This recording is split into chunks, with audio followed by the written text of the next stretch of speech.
नमस्ते दोस्तों, मैं हूँ रिया। So far we have talked about the university and its challenges in previous podcasts और आज हम बात करने वाले हैं एक बहुत ही इंटरेस्टिंग टॉपिक के बारे में। क्या आप जानते हैं कि वर्ल्ड में सबसे ज़्यादा साइंटिस्ट्स कहाँ काम करते हैं? क्या आप जानते हैं कि when न्यू मेडिसिन्स बनती हैं, नई टेक्नोलॉजी आती है, वो कहाँ से आती है? आज हम बात करने वाले हैं अमेरिका के साइंस रिसर्च सिस्टम के बारे में और मेरे साथ है बायोकेम गुरु, जो एक बहुत ही एक्सपीरियंस्ड बायोकेमिस्ट हैं, जिन्होंने 20 सालों से ज़्यादा समय तक रिसर्च और टीचिंग की है। शुक्रिया रिया। हाँ, मैं बहुत एक्साइटेड हूँ इस टॉपिक के बारे में बात करने के लिए, क्योंकि अमेरिका का रिसर्च सिस्टम रियली दुनिया का सबसे पावरफुल सिस्टम है और मैं आपको बताना चाहूँगा कि how this system acts. So let us start सबसे बड़े सवाल से। अमेरिका रिसर्च पर कितना फंडिंग और पैसा खर्च करता है? बहुत बढ़िया सवाल। तो देखो, साल 2022 में अमेरिका ने रिसर्च और डेवलपमेंट पर अप्रॉक्सीमेटली $892 बिलियन खर्च किए और 2023 में ये संख्या बढ़कर लगभग $940 बिलियन हो गई। It is very quietly large number. Wow, $940 billion?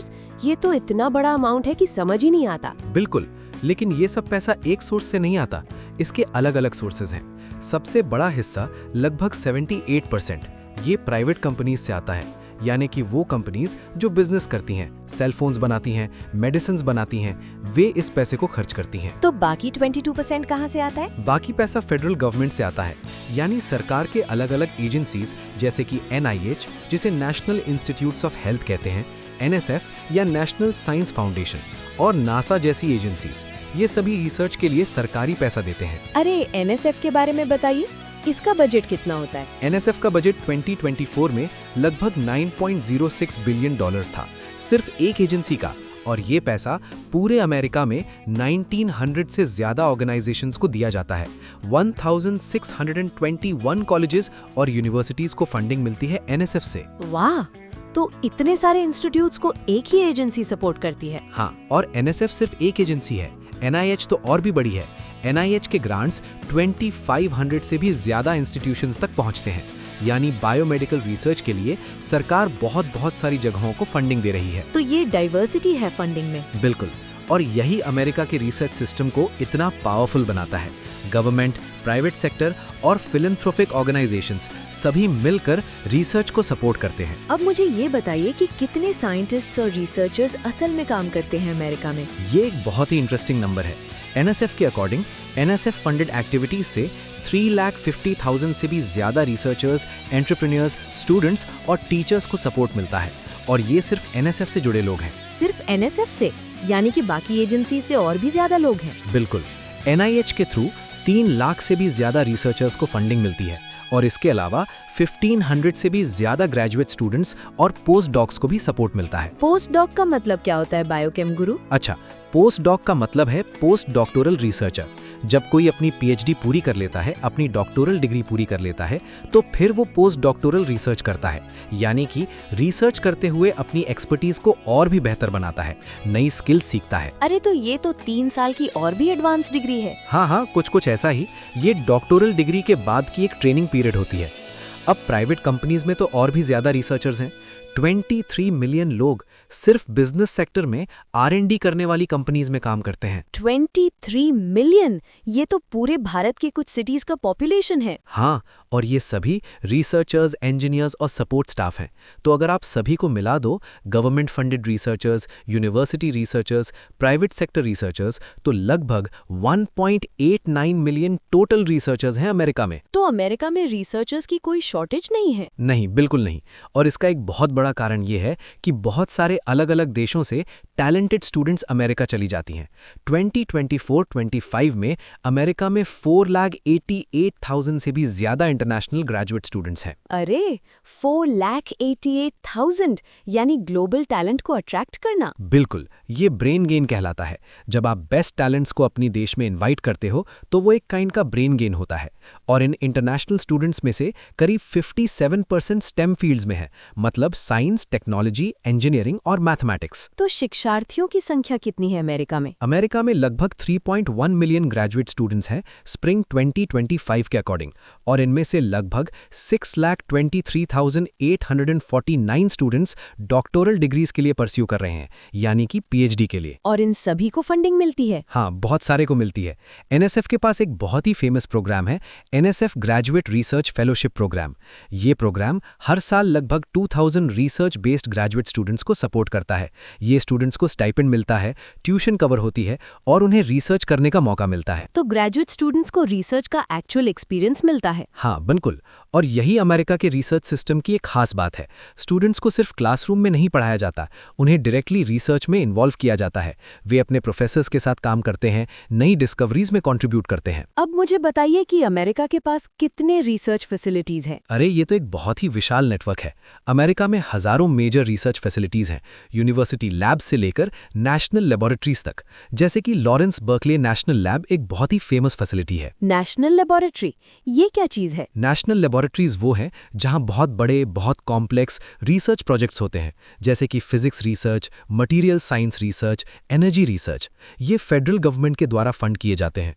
Lawrence Berkeley national lab तो कैलिफोर्निया में है। तो क्या हर स्टेट में एक नेशनल लैब है? नहीं, हर जगह नहीं, लेकिन यूएसए के पास 42 federally funded research and development centres हैं। FFRDCs कहते हैं इन्हें। और ये कितनी बड़ी चीज है? बहुत बड़ी। ये centres massive long term scientific challenges को सॉल्व करते हैं, जैसे कि न्यू मटेरियल्स डेवलप करना, न्यू एनर्जी सोर्सेस खोजना या एडवांस टेक्नोलॉजीज बनाना। और फिर NIH के पास 27 इंस्टीट्यूट्स हैं जो अलग-अलग टाइप्स की बायोमेडिकल रिसर्च करते हैं। 27 इंस्टीट्यूट्स एक ही ऑर्गेनाइजेशन के अंडर? हाँ, NIH माने नेशनल इंस्टीट्यूट्स ऑफ हेल्थ। इसके अलग-अलग इंस्टीट्यूट्स हैं, national cancer institute, national allergy and infectious diseases, national institute of diabetes and digestive and kidney diseases. Her institute अपने स्पेशलाइज्ड एरिया में काम करती है। तो कितने रिसर्च इंस्टीट्यूट्स हैं अमेरिका में कुल मिलाकर? अगर हम 2025 के फिगर्स देखें तो 76,237 बिजनेसेस हैं जो साइंटिफिक रिसर्च एंड डेवलपमेंट में एंगेज्ड है, यानी कि कोई छोटा स्टार्टअप हो या कोई बहुत बड़ी फार्मास्यूटिकल कंपनी, सभी R&D करते हैं। 76,237, ये तो एक बहुत ही विशाल नंबर है। हाँ, और इसके अलावा अगर आप यूनिवर्सिटीज देखो तो 187 R1 यूनिवर्सिटीज हैं। R1 का मतलब है institutions with very high research activity, और 139 R2 यूनिवर्सिटीज हैं जिनमें हाई रिसर्च एक्टिविटी है। R1 और R2 में क्या अंतर है? R1 यूनिवर्सिटीज में रिसर्च एक्टिविटी बहुत ज्यादा होती है, जैसे कि MIT, स्टैनफोर्ड, हार्वर्ड। ये यूनिवर्सिटीज में हर साल हजारों रिसर्च प्रोजेक्ट्स चल रहे होते हैं। R2 यूनिवर्सिटीज भी बहुत अच्छी रिसर्च करती हैं, लेकिन उनमें R1 की तुलना में कम रिसर्च एक्टिविटी होती है। और बाकी यूनिवर्सिटीज? बाकी यूनिवर्सिटीज को अलग कैटेगरीज में क्लासिफाई किया जाता है, कुछ को R3, कुछ को मास्टर्स लेवल इंस्टीट्यूशंस। लेकिन इसके अलावा 7,600 से भी ज्यादा डेडिकेटेड साइंटिफिक रिसर्च सेंटर्स हैं। रिसर्च सेंटर्स वो यूनिवर्सिटीज के अलग होते हैं? हाँ, ये सेपरेट ऑर्गेनाइजेशंस हो सकते हैं, जैसे कि think tanks, non profit research organisations या स्पेसिफिक पर्पस के लिए बनाई गई लेबोरेटरीज। तो क्या अमेरिका के पास सबसे ज्यादा इन्फ्लुएंशियल साइंटिस्ट्स हैं? हाँ, 2025 में अमेरिका के पास 2,670 हाईली साइटेड रिसर्चर्स हैं। हाईली साइटेड रिसर्चर्स का मतलब है उन साइंटिस्ट जिनके रिसर्च को बहुत सारे लोग साइट करते हैं, मतलब उनका काम बहुत इंपॉर्टेंट माना जाता है। साइटेशन का मतलब क्या होता है? साइटेशन का मतलब है जब कोई दूसरा रिसर्चर किसी की रिसर्च को अपने काम में मेंशन करता है। जब आप कोई रिसर्च पेपर लिखते हो तो आप अपने रेफरेंसेस में पिछले पेपर्स को साइट करते हो। जिसका काम ज्यादा साइट होता है वो ज्यादा इन्फ्लुएंशियल माना जाता है। तो अमेरिका के 2670 हाईली साइटेड रिसर्चर्स मतलब कि ये सबसे इंपॉर्टेंट साइंटिस्ट्स हैं? बिल्कुल, ये दुनिया के सबसे अहम साइंटिस्ट्स हैं और ये सभी अमेरिका में काम कर रहे हैं। ये एक बहुत ही बड़ी बात है, क्योंकि ये दिखाता है कि अमेरिका के रिसर्च सिस्टम ने कितने टैलेंटेड और स्किल्ड साइंटिस्ट्स को अट्रैक्ट किया है। अब बताइए बायोकेम गुरु, अमेरिका का रिसर्च सिस्टम इतना पावरफुल क्यों है? क्या कोई स्पेशल सीक्रेट है? हाँ, कई रीजंस हैं। पहला रीजन है डाइवर्स फंडिंग इकोसिस्टम।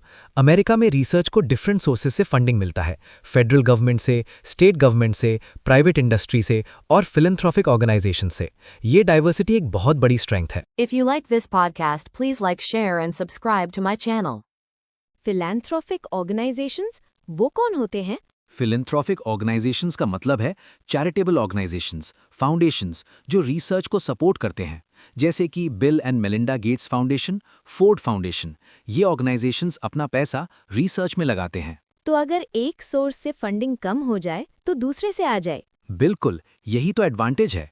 गवर्नमेंट की बजट में अगर कमी आ जाए तो प्राइवेट कंपनीज और फिलांथ्रफीज पैसा दे सकते हैं।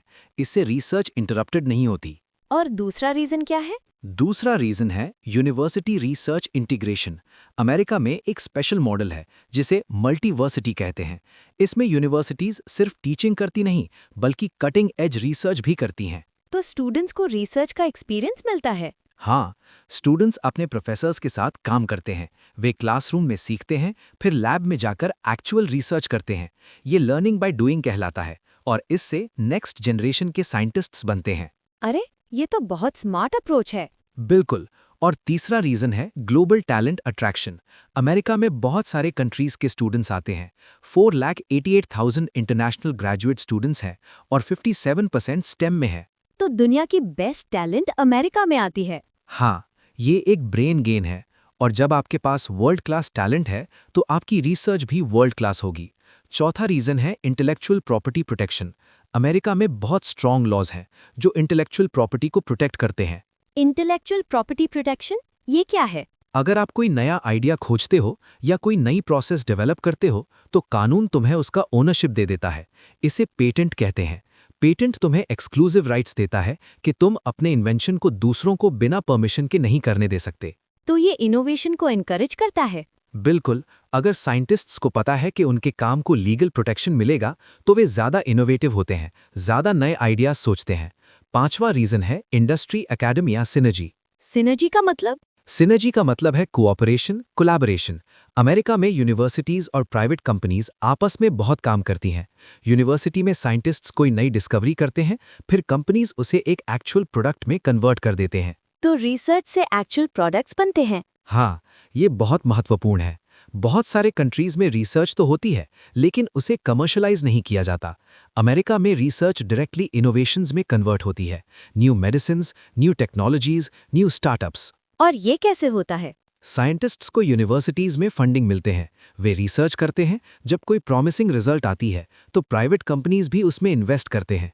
फिर ये एक स्टार्टअप बन सकता है या एक एस्टैब्लिश्ड कंपनी के अंदर एक नया डिवीजन बन सकता है।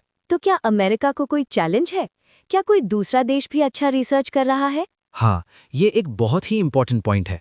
अमेरिका अभी भी वर्ल्ड लीडर है लेकिन चाइना बहुत तेजी से आगे बढ़ रहा है। चीन में रिसर्च कैसा चल रहा है? चीन ने पिछले 20 सालों में अपनी रिसर्च और डेवलपमेंट में बहुत इन्वेस्टमेंट की है। चीन के पास भी अब हजारों रिसर्च इंस्टीट्यूशंस हैं, बहुत सारे टॉप क्वालिटी साइंटिस्ट्स हैं और चीन अपने रिसर्च आउटपुट को लगातार बढ़ा रहा है। तो क्या अमेरिका की पोजीशन को चैलेंज आ रहा है? हाँ, आ रहा है, लेकिन अमेरिका के पास अभी भी कुछ एडवांटेजेस हैं। स्ट्रॉन्ग यूनिवर्सिटीज, डाइवर्स फंडिंग और ग्लोबल टैलेंट अट्रैक्शन। अब मुझे बताइए कि 2025 में क्या चेंजेस आए हैं? 2025 में फेडरल गवर्नमेंट का R&D बजट अथॉरिटी लगभग $192.2 बिलियन है, लेकिन ये पिछले साल से करीब 5% कम है। कम हुआ क्यों? सरकार को फिस्कल प्रायोरिटीज एडजस्ट करनी पड़ती हैं, यानी कि अलग अलग एरियाज में पैसा एलोकेट करना होता है। कभी कभी किसी एरियाज में कम पैसा दिया जाता है, कभी कभी ज्यादा। ये एक नॉर्मल प्रोसेस है। तो क्या रिसर्च की फंडिंग रिड्यूस हो रही है? नहीं, ओवरऑल रिसर्च स्पेंडिंग तो बढ़ रही है क्योंकि प्राइवेट सेक्टर R&D में ज्यादा पैसा लगा रहा है, लेकिन फेडरल फंडिंग में थोड़ा एडजस्टमेंट है। तो बायोकेम गुरु, अगर हमें समराइज करना हो तो मेन पॉइंट्स क्या है? देखो, अगर आप अमेरिका के रिसर्च सिस्टम को समझना चाहो तो ये चीजें याद रखो। पहली बात, अमेरिका रिसर्च पर $940 बिलियन खर्च करता है। ये एक ह्यूज अमाउंट है। दूसरी बात, इस पैसे को अलग अलग सोर्सेज से लाया जाता है। Government, private companies, philanthropies. ये डाइवर्सिटी बहुत इंपॉर्टेंट है। तीसरी बात, अमेरिका में 1.89 मिलियन रिसर्चर्स हैं। ये एक मैसिव वर्कफोर्स है। चौथी बात, यूनिवर्सिटीज और रिसर्च इंस्टीट्यूशंस क्लोजली काम करती हैं। स्टूडेंट्स को एक्चुअल रिसर्च एक्सपीरियंस मिलता है। पांचवी बात, ग्लोबल टैलेंट को अट्रैक्ट करना एक मेजर एडवांटेज है। 4,88,000 इंटरनेशनल स्टूडेंट्स अमेरिका में रिसर्च कर रहे हैं। छठी बात, रिसर्च से एक्चुअल इनोवेशंस आते हैं। New medicines, new technologies, new startups. तो अगर कोई ये सब समझ जाए तो उसे पता चल जाता है कि अमेरिका का रिसर्च सिस्टम क्यों इतना पावरफुल है। बिल्कुल, ये सिस्टम इसीलिए पावरफुल है क्योंकि ये डाइवर्सिफाइड है, फ्लेक्सिबल है और इनोवेशन फोकस्ड है। और ये सब कितनी अच्छी तरह काम कर रहा है। बहुत अच्छी तरह। अमेरिका के पास 2670 हाईली साइटेड रिसर्चर्स हैं, दुनिया में सबसे ज्यादा। ये एक मेजर है कि कितना इंपॉर्टेंट रिसर्च हो रहा है। तो दोस्तों, अगर आप किसी भी साइंटिफिक फील्ड में इंटरेस्टेड हैं, बायोलॉजी हो, फिजिक्स हो, केमिस्ट्री हो, मेडिसिन हो, तो आपको अमेरिका के रिसर्च सिस्टम की समझ होनी चाहिए, क्योंकि बहुत सारी इंपॉर्टेंट डिस्कवरीज वहीं हो रही हैं। अगर आप खुद रिसर्च में इंटरेस्टेड हैं, तो आप भी अमेरिका जा सकते हैं। बहुत सारे स्कॉलरशिप्स हैं, बहुत सारे फेलोशिप्स हैं। 2000 स्टूडेंट्स हर साल NSF graduate research fellowship program से जुड़ते हैं। और मैं एक बात और कहना चाहूँगा, भारत में भी रिसर्च बहुत अच्छी हो रही है, लेकिन अगर आप ग्लोबल लेवल पे कॉम्पिटेंट बनना चाहो तो दुनिया की बेस्ट रिसर्च सिस्टम्स को समझना ज़रूरी है। अमेरिका का सिस्टम एक शानदार एग्जाम्पल है। तो बायोकेम गुरु, इस ग्रेट डिस्कशन के लिए बहुत बहुत धन्यवाद। आपका स्वागत है रिया, मुझे बहुत मज़ा आया। तो दोस्तों, आप सभी को ये एपिसोड कैसा लगा? क्या आपको अमेरिका के रिसर्च सिस्टम के बारे में कुछ नया सीखने को मिला?